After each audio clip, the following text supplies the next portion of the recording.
I'm Sandy. And I'm David. And this is our story. David and I are twins, and not everybody knows that probably, but Fraternal. Yes, fraternal. We're not identical because male, female, people ask us that all the time. But I was born 2 hours before him, so I am the older sister. Can't believe she still uses that as leverage. Yes.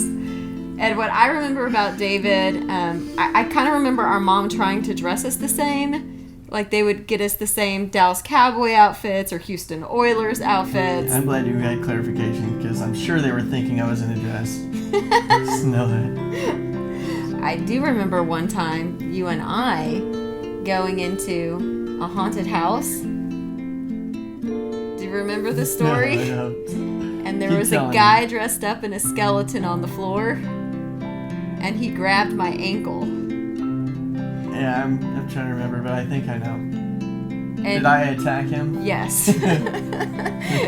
And you were like, let go of my sister, and you started stomping on his arm. What was the most difficult part of childhood for you? I remember I must have been in the first grade because we were still living in Wickett, where in a trailer house. Where I had gotten in trouble for something, and Dad had picked me up and hit my head against the trailer wall. So that was an early memory and a story that I've held on to for a long time, where it kind of defines Dad's aggressive and angry side. And I even remember coming home one time, or several times actually, and my room being turned into a tornado. Like literally my mattress upside down.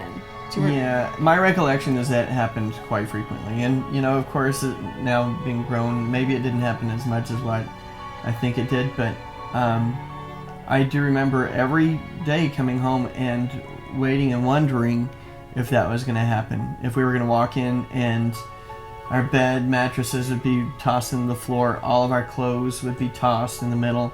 Drawers out of our dressers, really, nothing in the closet, just a tornado. Yeah, and I imagine he probably got that from being in the military, because that's what happened to me in the military too. Flashbacks. Do you think you went into the Army to try to prove something? Do you think that had anything to do with it? I think everything that I've done in my whole life, up until even now, is to prove something.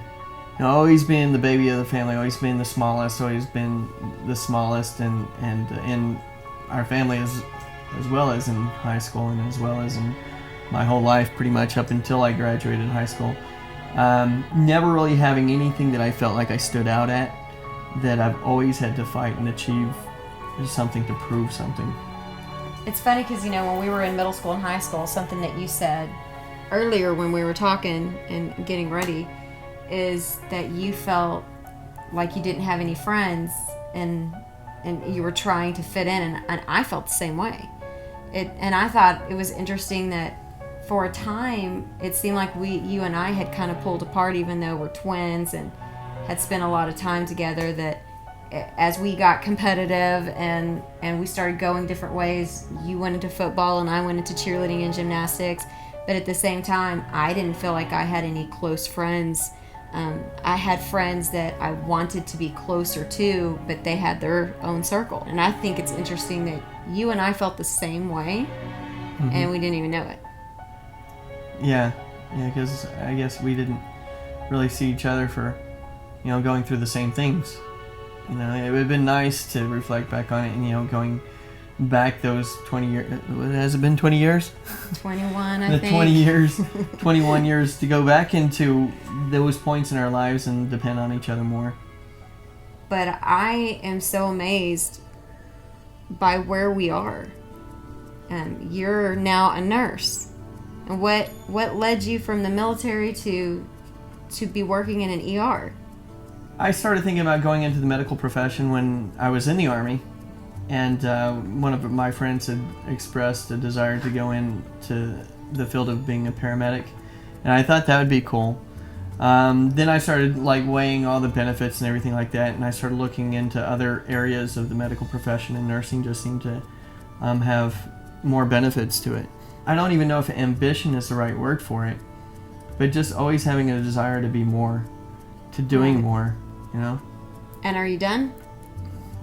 I'm hoping to get into nurse practitioner school soon. So, no, I'm not done. At least I don't think I'm done.